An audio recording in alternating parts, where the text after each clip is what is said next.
Një situatë pak e zakontë ka ndodhur prajmin e së martës, ku një surprizë organizuar nga vëllai i madh rezultoi të mos ishte aq e këndshme. Bëhet fjalë për surprizën e Rizartës, e cila në takimet e saj me psikologën brenda shtëpisë së Big Brother VIP kishte treguar gjërat e saj personale, të cilat nuk i kishte treguar askujt, por që produksioni i bëri publike për të gjithë.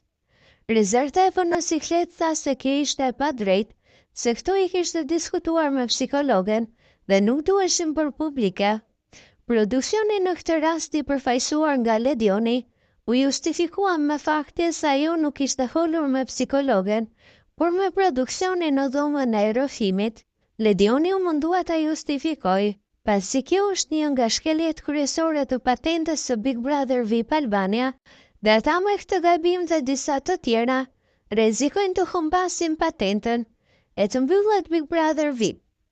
Kjo nuk është hera e parë që produksioni thyen një nga rregullat bazë të patentës.